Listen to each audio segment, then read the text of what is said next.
Entre deux négociations sur son programme nucléaire et ses sanctions internationales, l'Iran passe de plus en plus de temps à s'occuper d'un autre problème, les ravages de la drogue sur sa population. C'est un phénomène important. Des rapports parlent de 2,2 millions d'accros dans un pays qui en compte environ 77. Et contrairement à ce que l'on pourrait penser, il ne s'agit pas seulement de la jeunesse dorée iranienne qui prend sa pilule bleue avant de clubber à Téhéran. Beaucoup de consommateurs sont des étudiants et des travailleurs lambda qui veulent se doper pour mieux préparer un examen ou pouvoir encaisser de très longues journées de travail. Pour y répondre, pas de salle de shoot, mais des centres de désintoxication. Exemple avec un centre pour femmes à 25 km de Téhéran.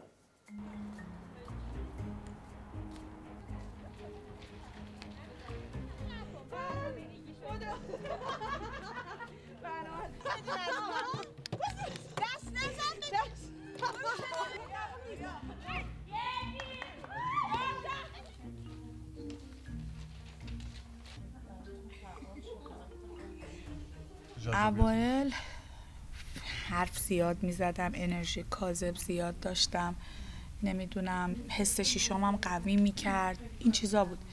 ولی دیگه آخر سریال انگار اجبار به مصرف شدم. بعد مثلا از این ور میکشیدم، از این ور رفتم دارو اعصاب میخورم بخوابم. خیلی حالت بدی بود.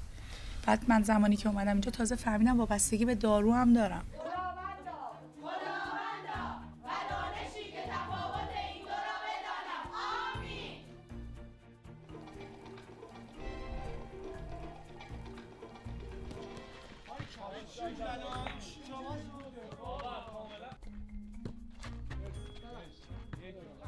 خب گفتن یه محرک ماده اومده که میتونه مثلا به خاطر که من چون مشکل چیز داشتم توی قطار کار میکردم و صبح تا شب بیدار بودم، به خاطر همین مصرف میکردم که سرویس‌های قشنگتری بتونم بدم. ولی متاسفانه حالا اولش حالا هر چیز قشنگی هست، ولی به بعدش همیشه میخوای فراتر از اون چیزی که هستی باشی، ولی متاسفانه وسط راه.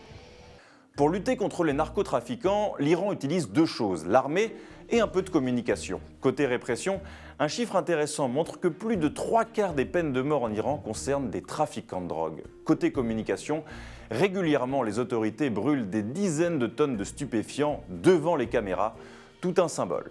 Car l'Iran doit être géographiquement le pays le plus malchanceux au monde. De l'autre côté de sa frontière est, c'est l'Afghanistan. 90% de la production mondiale d'opium est l'un des premiers producteurs de hashish. Le pays est donc sur la route qui mène au marché européen. Si l'Iran est souvent considéré comme la championne de la lutte contre la drogue, en termes de tonnes saisies chaque année, il faudra faire plus pour contrôler les 900 km de frontières qui la séparent du problématique voisin afghan.